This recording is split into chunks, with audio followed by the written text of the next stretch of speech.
I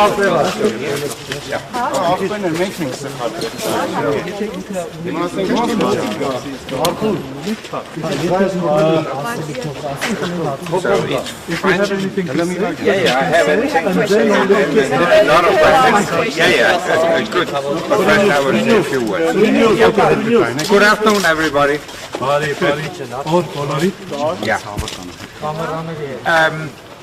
I'm very pleased to visit Armenia. Last time I visited Armenia was in 2012 as Secretary General of NATO. Հայաստան վերջի անգամ այցելել եմ Հայաստան 2012 թվականին որպես ՆԱՏՕ-ի գլխավոր քարտուղար.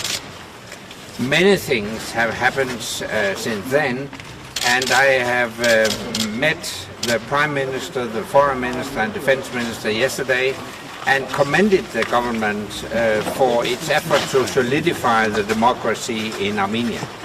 Այդ ժամանակից ի վեր շատ բան է տեղի ունեցել, ես երեք հանդիպել եմ վարչապետին, արտգործնախարարին, պաշտպանության նախարարին եւ ես գոհունակություն եմ հայտնել առայն, թե ինչ ջանքեր իրենք ներդրել, որպեսզի ամրապնդեն Հայաստանում ժողովրդավարությունը. I'm here on the invitation of the Armenian government to try and help the Armenian government strengthen the ties between Armenia and the European Union and the West in general. Ես այստեղ եմ Հայաստանի Հանրապետության կառավարության հրավերով, որպեսզի օգնեմ կառավարությանը ամրապնդել կապերը Արևմուտքի հետ, Եվրամիության հետ, առհասարակ. Yesterday I had meetings in Yerevan, and today I have visited the southern part of Armenia to watch with my own eyes the impact of Azerbaijan's aggression against Armenia. Երեք հանդիպումներ եմ ունեցել Երևանում, իսկ այսօր այցելել եմ Հայաստանի հարավային մարզերը, որպեսզի իմ աչքերով տեսնեմ ադրբեջանական ագրեսիայի հետևանքները Հայաստանի վրա. I've just visited the wonderful city of Ջերմուկ, and the mayor has told me how the Azeri attacks in September last year have had a negative impact on tourism in this city. Ես հենց նոր այցելեցի, հիմա այցելում եմ հրաշալի Ջերմուկ քաղաքը եւ քաղաքապետն ինձ ասաց, թե ինչ ազդեցություն է բացասական ունեցել ադրբեջանական հարձակումները քաղաքի վրա, քաղաքի туриզմի վրա ինչ ազդեցություն են ունեցել. Earlier today I visited the Lachin corridor. Այսօր ավելի շուտ այցելել էի Լաչինի միջանցք. As you know, the Lachin corridor is the only link between Armenia and the Armenian population in Nagorno-Karabakh.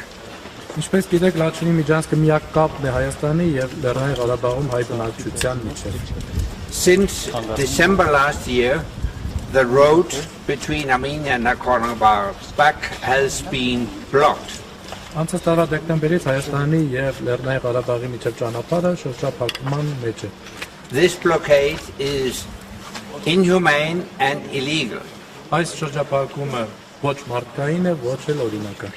I met a group of people who had lived in Nagorno-Karabakh, and a nurse told me about this very critical humanitarian situation in Nagorno-Karabakh. Ես հանդիպեցի մարդկանց հետ, ովքեր ապրել են Լեռնային Ղարաբաղում, եւ նրանք ինձ պատմեցին այն քրիստիկանական իրավիճակի մասին, որը տիրում է Լեռնային Ղարաբաղում.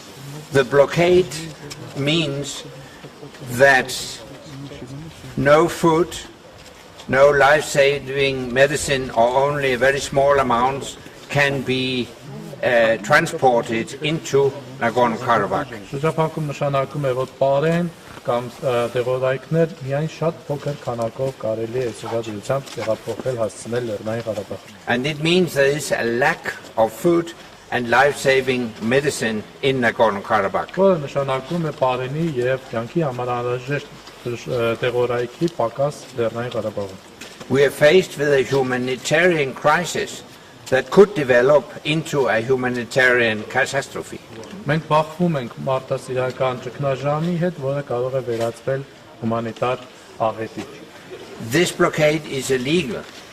Այս շրջափակումն անօրինական է. The International Court of Justice has ruled a few weeks ago that Azerbaijan has an obligation to open the corridor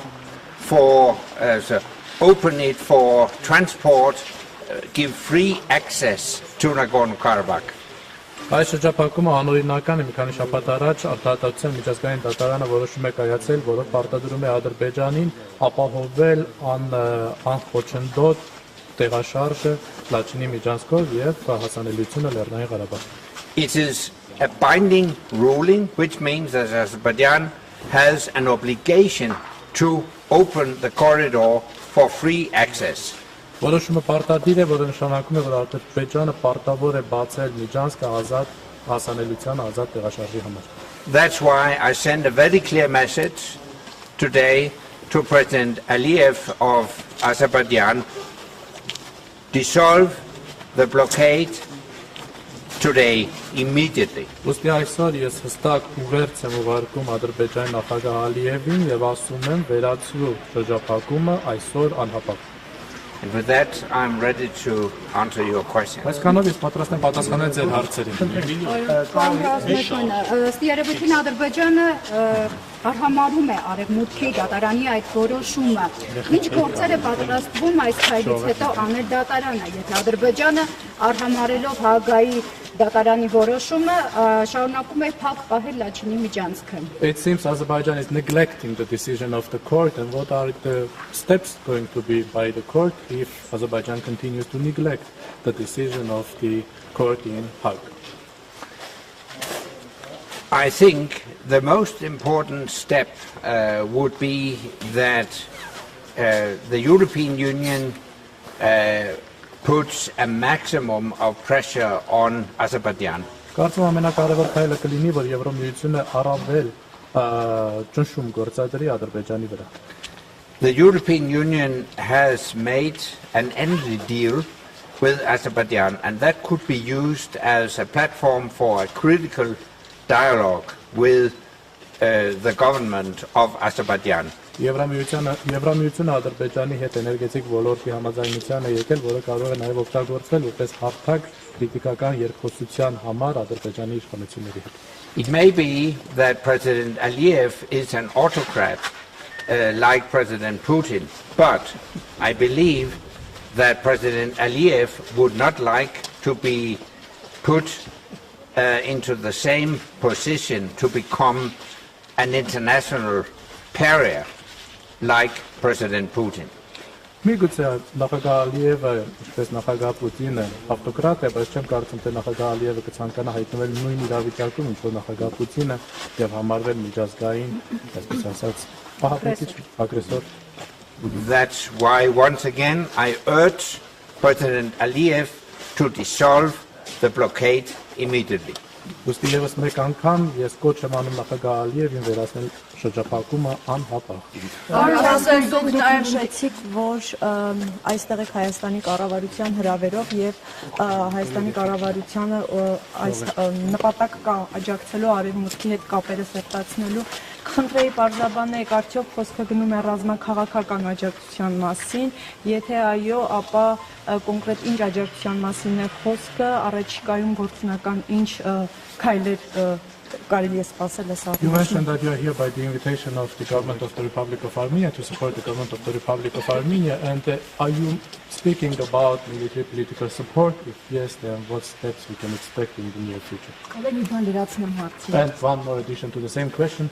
Եվ մենք գիտենք, որ նաև Asmussen Global ընկերությունը, կազմակերպությունը հիմա այս պահին ամսի 22 թվականի հունիսից սկսած նաև Ուկրաինայի նախագահի աշխատակազմի հետ է աշխատում, խորհրդատական գործունեություն է ծավալում։ Արդյոք նմանատիպ մի համագործակցություններ Հայաստանի հետ եք նախատեսում։ And we know that Rasmussen Global at the moment is, since I think 2022, is having a cooperation with the President's Office of Ukraine, and is the intention to have a similar cooperation with Armenia? Yes, it's our intention to have a very strong cooperation with the government of Armenia. Այո, մենք կցանկանանք շատ սերտ համագործակցություն ունենալ Հայաստանի կառավարության հետ։ And it's a kind of cooperation that is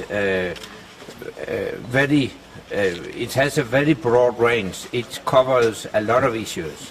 Եվ դա լայն համագործակցություն կլինի, որը լայն թեմաների շրջանակների կանդրադառնա։ Obviously, we're speaking about political support from the European Union. Բնականաբար խոսում ենք Եվրամիության կողմից քաղաքական աջակցության մասին։ I think, first of all, and here and now, it's essential that we raise awareness of the risk of a humanitarian crisis in Nagorno-Karabakh. Եվ կարծում որ այստեղ եւ հիմա շատ անհրաժեշտ է կարեւոր է որպեսզի մենք տեղեկացվածությունը բարձրացնենք այն մասին, որ Լեռնային Ղարաբաղում կա հումանիտար ճգնաժամ։ And the international community should put a maximum of pressure on Azerbaijan to solve this situation. Եվ միջազգային հանրությունը պետք է առավելագույն ճնշում գործադրի Ադրբեջանի վրա, որպեսզի այս հարցը լուծվի։ Next, we would also like to help the Armenian government elevate the level of dialogue, political dialogue with the European Union. Այնուհետև իհարկե մենք ցանկանանք աջակցել Հայաստանի Հանրապետության կառավարությանը, որպեսզի ել ավելի բարձր մակարդակի հասցնի Եվրամիության հետ քաղաքական երկխոսությունը։ And that includes also a dialogue on security policy. Որը նաև կներառի անվտանգության քաղաքականության թեմայով երկխոսություն։ The European Union has a broad range of tools that could be useful for Armenia. Եվրամիությունը լայն գործիքակազմ ունի, որը կարող է օգտակար լինել Հայաստանի համար։ And I think Armenia needs a much broader circle of international partners than today. Իսկ կարծում Հայաստանը ել ավելի լայն շրջանակների միջազգային գործընկերների շրջանակների կարիք ունի, քան կա այսօր։ Կներեք մի ճշտում ռազմաքաղաքական աջակցության ակնկալիք Հայաստանը հայտնել է։ Just to correct on my question, did Armenia express a need for military political support? In general, yes. We didn't discuss specifics when it comes to military support. As Secretary General of NATO, I visited Armenia more than 10 years ago to thank Armenia for its contribution to NATO missions in Afghanistan and Kosovo. Ընդհանուր առմամբ բարիոց, սակայն մենք մանրամասն չենք քննարկել ռազմական համագործակցության եզրերը, սակայն երբ որ ես ՆԱՏՕ-ի գլխավոր քարտուղար էի, 10 տարուց ավել առաջ ես այցելեցի Հայաստան եւ այդ ժամանակ ես այցելել եմ որպեսզի շնորհակալություն հայտնել Հայաստանին իր մասնակցության համար Կոսովոյում եւ Աֆղանստանում ՆԱՏՕ-ի խաղաղապահ առաքելություններին։ So we have a long tradition for partnership in that respect, and I think that could also be broadened to the European Union. Այդ տեսակետից մենք ունենք գործընկերության բավականին երկար պատմություն, որը կարծում կարելի է ընդլայնել նաև ներգրավելով Եվրամիությունը։ For instance, the European Union has a European peace facility that could also be a framework for cooperation between Armenia and the European Union. Օրինակ Եվրամիությունը ունի եվրոպական խաղաղության համակարգ, որը նաև կարող է հանդիսանալ համագործակցության շրջանակներ Հայաստանի եւ Եվրամիության միջեւ։ Մի հարց կարելի է պարոն Ռասմուսյանը որպես ՆԱՏՕ-ի նախկին գլխավոր քարտուղար խորհրդատվություն տալիս է ՆԱՏՕ-ի գործող ղեկավարությանը որևէ երկրի հետ կոնսուլտացիաներ անցկացնելուց հետո։ As former Secretary General of NATO, Mr. Rasmussen, do you consult NATO itself now on its interactions, on its cooperation with different countries? No, it's for the current leadership of NATO to decide. Once you have said goodbye to an organization, you should stay away. I am working on my own with my collaborators in Rasmussen Global, and on the invitation of the Armenian government, we have agreed to work together to improve, to strengthen the ties between Armenia and the European Union in particular, but the West in general.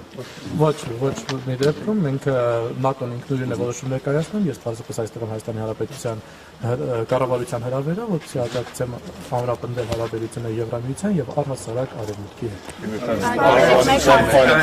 We have one more. One more and then Միջազգային բանակցություններում միջազգային միջնորդները կարևորում են Լեռնային Ղարաբաղի բնակչության անվտանգության, ինչպես նաև իրավունքների երաշխավորման անհրաժեշտությունը։ Դուք ինչ մեխանիզմներ եք տեսնում, ինչ մեխանիզմներով է հնարավոր երաշխավորել անվտանգությունը Լեռնային Ղարաբաղի բնակչության, ինչպես նաև իրավունքները։ In international negotiations, the international mediators are highlighting the importance of the rights and security guarantees for the people living in Nagorno-Karabakh. And what mechanism do you see for that? Yeah, I fully agree. We should do what we can do. We should do our utmost to ensure a lasting and fair peace agreement. Միանգամայն համաձայն են պետք է անել ամեն ինչ, որպեսզի հասնենք տևական եւ արդար խաղաղության համաձայնագրի։ And a very important element in that peace agreement should be a guarantee of the rights and the security of the people of Nagorno-Karabakh. Եվ այդ համաձայնագրում շատ կարևոր տեղ պետք է լինի Լեռնային Ղարաբաղում բնակչության իրավունքների եւ անվտանգության երաշխիքը։ And we will need a kind of an international mechanism to monitor and control and guarantee those rights and that security for the people of Nagorno-Karabakh. Եվ այդ իրավունքները եւ անվտանգությունը երաշխավորելու համար մենք պետք է ունենանք որոշակի միջազգային մեխանիզմ, որը կմշտադիտարկի, կվերահսկի եւ կերաշխավորի դա։ It remains to be seen exactly how that international mechanism will be composed, but ideally it would be peacekeeping force mandated by the United Nations. Մնում է տեսնել, թե ինչպես կկազմվի այդ միջազգային մեխանիզմը, բայց կատարյալ կյանքում դա կլիներ միավորված ազգերի կազմակերպության մանդատը վայելող խաղաղապահ ինչ-որ կոնտինգենտ։ And let me add to that, a peacekeeping force with a robust mandate that actually allows that peacekeeping force to ensure that the rights and security of the people of Nagorno-Karabakh is guaranteed. Եվ թույլ տվեք ավելացնել, որ երբ ասում է խաղաղապահ կոնտինգենտ, դրանք պետք է ունենան հստակ առաքելություն եւ մանդատ, որպեսզի դա իրենց թույլ տա երաշխավորել Լեռնային Ղարաբաղի բնակչության իրավունքներն ու անվտանգությունը։ Քայլեր այս պահին ձեռնարկվում են այդ I'm very sorry. I think we have to leave it there. We've got to get back to Yerevan. Okay. I'm very sorry. Yeah. Thank you. Yeah. I'm Thank very you. sorry. Thank you. Thank you all.